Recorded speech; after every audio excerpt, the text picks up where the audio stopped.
axes sur lesquels nous avons travaillé durant ce premier semestre. Et là, nous nous projetons sur la BNA du business plan, du full audit. Donc, nous avons l'axe organisation, l'axe système d'information, l'axe conformité, l'axe ressources humaines, l'axe développement commercial et l'axe pilotage de la transformation. Là, on a donc des axes. Vous prenez l'axe d'organisation, donc globalement, le full audit, qu'est-ce qu'il a dit? Il a dit, là, il faudrait que vous ayez une organisation pas en râteau. Il faudrait que ce soit une organisation ramassée qui puisse permettre le pilotage de la transformation de la banque et asseoir d'une manière claire, séparée et pertinente les divers métiers de la banque. Quand je vous dis divers métiers, vous avez la fonction commerciale, vous avez la fonction de risque, vous avez la fonction IT, organisation, ressources humaines. Il faut que ces fonctions soient identifiées et qu'il n'y ait pas de transversalité entre elles pour assurer un pilotage et pour assurer quand même aux gens qui vont tenir ces structures une mesure de la performance et une sanction en cas de non-performance. La situation actuelle, c'est que nous avons, pour 18 mois, quand même réussi à engager des échanges très importants en interne. Nous avons parlé tout à l'heure de la communication externe et également de la communication interne. Nous avons également introduit, construit des espaces d'échange avec les cabinets spécialisés et les CAC, les nôtres et ailleurs, et d'autres CAC, pour essayer de nous enrichir. Et nous avons fini par confectionner un cahier de charge via la gouvernance que nous avons lancé et qui devra aboutir sous peu à la réorganisation de la banque selon les normes, les standards d'une banque de la taille de la BNA et d'une banque systémique et d'une banque, je dirais, qui pourrait même, cette organisation pourrait même être figurée dans des banques de niveau international. Donc, la BNA, ce n'est pas parce qu'elle travaille sur l'agriculture et ça donne un peu un air du has-been. Malgré ça, il faudrait que ce soit une structure moderne et elle doit aller vers la modernité, à commencer par son organisation et à commencer par la séparation des fonctions. Moi, je l'ai dit en arrivant aux équipes, parfois je rencontre les équipes commerciales, parfois je n'arrive pas à trouver où se situe la fonction commerciale. Si tu es chez moi, c'est le DGA, c'est les gens du crédit, chez les commerciaux, chez l'international, je ne sais plus. Il faudrait qu'on puisse atteindre un niveau d'organisation où on doit savoir, chaque métier doit avoir son périmètre et responsable de son périmètre. Et on doit organiser des relations transversales en matière d'organisation de manière à assurer cette efficacité. Donc, l'organisation de la banque, je préfère parler d'organisation, doit obéir à ça. Et je pense que d'ici la rentrée, on pourra avoir une organisation qui, je dirais, ce sera une armée de la BNA qui sera en ordre de marche pour justement réaliser les attentes, que ce soit de nos actionnaires, que ce soit de nos clients, voilà, de notre personnel. Donc ça, c'est fondamental et nous allons y aller. Situation. Donc voilà, au niveau de l'organisation, on va initialiser. Au niveau du système d'information, toute organisation, toute banque, toute structure, là si vous n'avez pas un bon système d'information, vous êtes à côté de la plaque. Et si la BNA a eu, durant des années, une difficulté à communiquer ces chiffres, à communiquer avec le marché financier, c'est justement parce que nous avons quelques problèmes au niveau de la construction de nos informations. Nous avons une bonne construction de nos informations comptables, ça prend un peu de temps. Parfois, c'est des chemins de croix. Le directeur de la comptabilité peut vous en parler, ou le directeur des risques peut vous en parler. Donc, la première des choses à faire, c'est qu'il y ait un système d'information. Et pour l'anecdote, la BNA était la première banque à avoir pensé, depuis les années 2000, à se doter d'un global banking. Mais là aussi, je suis certain que des raisons exogènes ont été beaucoup plus importantes que les raisons endogènes.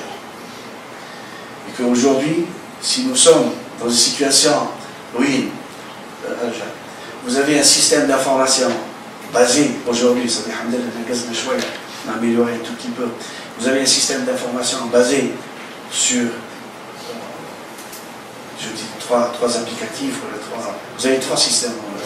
Vous avez un ministère historique qui date de la nuit des temps. Voir un ordinateur, on est d'accord, qui est un carte. Voilà. Puis aussi il y avait le DOS. Puis vous avez un relativement plus moderne basé sur Oracle. Et puis vous avez le nouveau système d'information qui est développé par la banque depuis 2007. C'est des applicatifs, agence, engagement, garantie.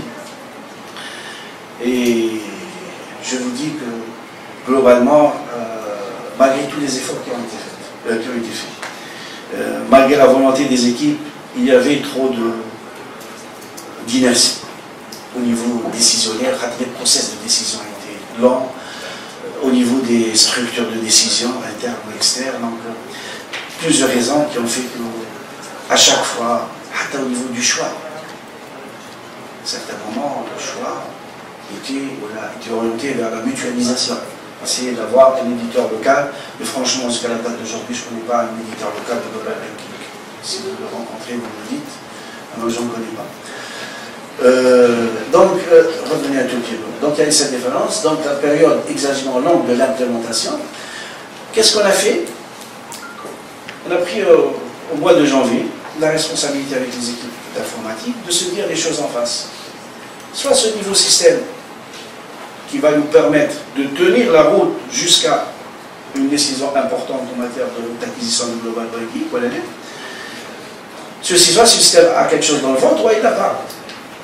Donc on a fait un programme de déploiement et franchement je suis hyper content des performances qui ont été faites par les équipes informatiques, les équipes d'organisation, les équipes métiers, dans la mesure où à partir du mois de mai, aujourd'hui, nous avons toutes les agences de la BNA sous le même système d'information. Et ça, c'est fondamental. Vous n'avez plus besoin d'aller à une agence de la BNA lorsque vous empêchez un chèque qui est tiré sur un client de notre agence de prendre le téléphone, là, de proviseur, nous avons un système. Et ce système est là. Il va nous accompagner durant toute la période qui va nous arriver ou aboutir à l'acquisition d'un Global Banking. Et c'est un système qui sera alimenté par de nouveaux applicatifs qui toucheront des métiers que nous considérons comme primordiaux, des activités primordiales comme le cash management, comme l'international, comme des outils en matière de recouvrement, contentieux ou amiable. Donc on continuera de le faire pour pouvoir aboutir dans un laps de temps de 3-4 ans à l'implémentation d'un Global Banking au niveau de la banque. Donc l'ensemble d'études sur le choix d'un Global Banking a compté de... Non, oui, pas de fin 2017, c'est 2016. Voilà. De l'audit avec. De l'audit avec, c'était l'audit. Donc voilà, une petite coquille, on passe. Donc le choix, aujourd'hui, parce qu'avant on entendait des vertes et des pas mûres sur le système d'information de la banque et sur la résistance des banques publiques à vouloir, disons, se doter de Global Banking. Aujourd'hui, il y a une unanimité autour des équipes informatiques, autour des équipes métiers et autour des équipes d'organisation il va falloir aller sur un Global Banking. Et par rapport au business plan, nous avons gagné une année. Dans l'étude qui nous a été présentée, c'est qu'on devait faire ça en fin 2017. Nous, en fin 2016, nous lançons ça et nous ferons gagner à notre banque, à nos actionnaires, une année en matière de développement informatique. Donc, il y a un choix d'un cabinet qui assistera la banque pour l'acquisition d'un CBS, d'un Core Banking System, et la préparation du cahier de charge, etc. Ici, en fait, ils ont commencé, et le lancement de la consultation en décembre 2016. Donc, je pense que c'est une très bonne chose. C'est d'avoir évolué sur les applicatifs actuels. Ça va nous permettre de ne plus souffrir de la concurrence des autres banques. Et en même temps, on se projette sur la banque, sur la BNA, sur les 10, 15, 20 prochaines années en matière de système d'information, et c'est fondamental. Au niveau de la conformité également, nous avons lancé l'acquisition, et c'est en cours de finalisation, d'un logiciel de profilage, et c'est demandé par aussi bien le régulateur local, la BCE, la Fédérale Réserve. Donc c'est une priorité absolue et je pense que nous avons avancé.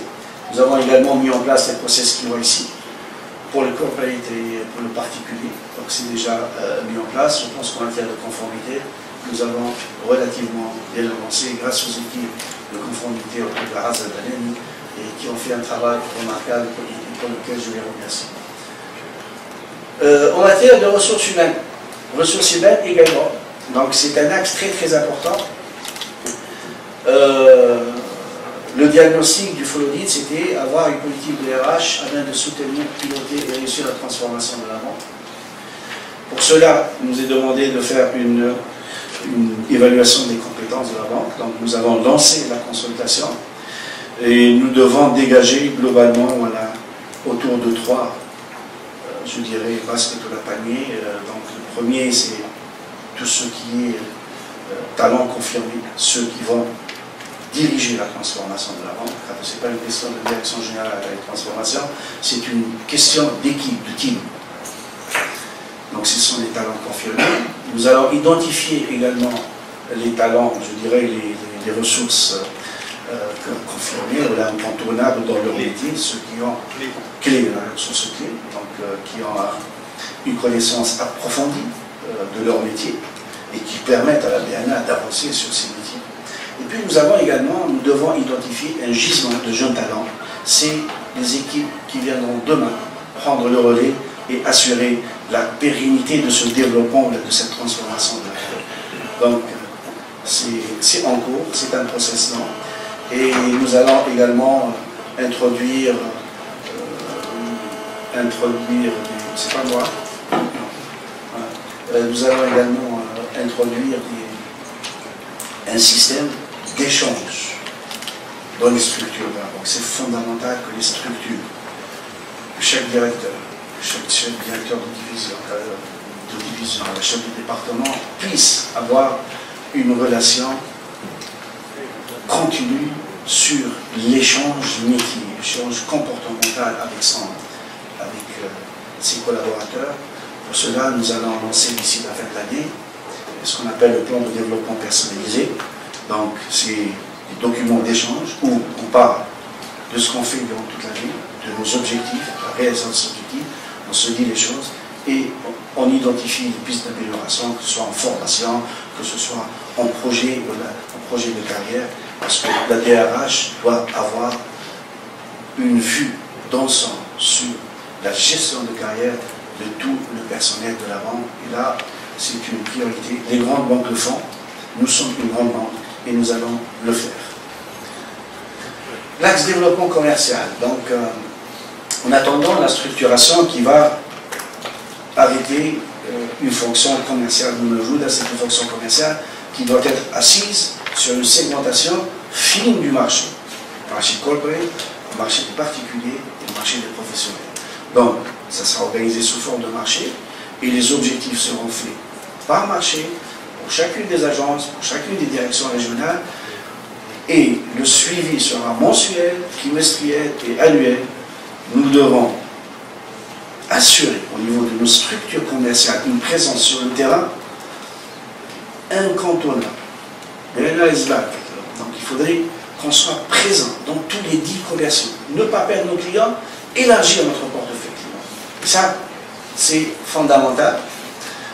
Nous avons, en attendant même la structuration, nous avons déjà commencé à travailler sur le plan opérationnel avec les agences et directions régionales et nous avons tenu, nous avons touché tout le réseau au niveau des agences, pas certaines agences qu'on a pu visiter, compte tenu de l'étendue du réseau, on n'a pas pu visiter, vous en doutez, toutes les agences, mais par contre, nous avons arrêté pour chacune des agences, pour chacune des directions régionales, des objectifs chiffrés en matière d'évolution des engagements, en matière de performance et segmentés par marché.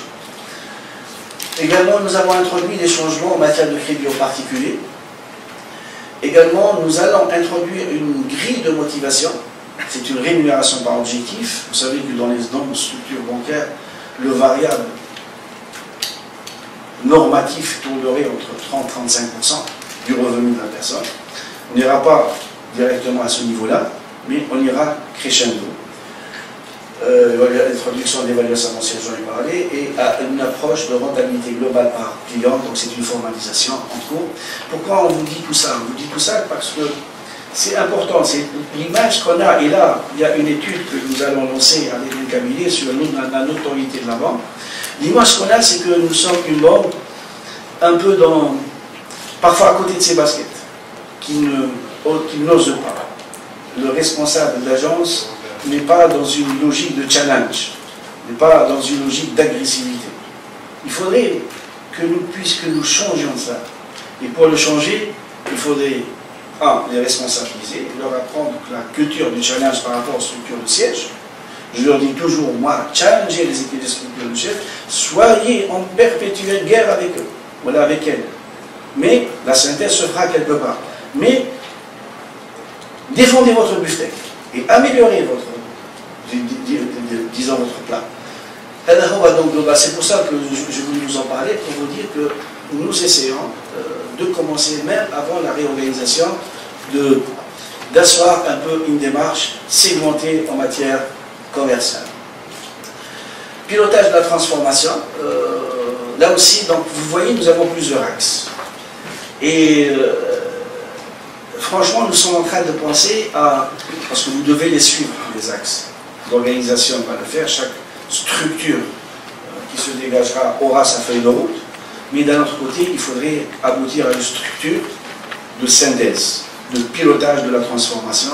Donc c'est un project manager, en fin de compte, et là, nous sommes en train d'y penser.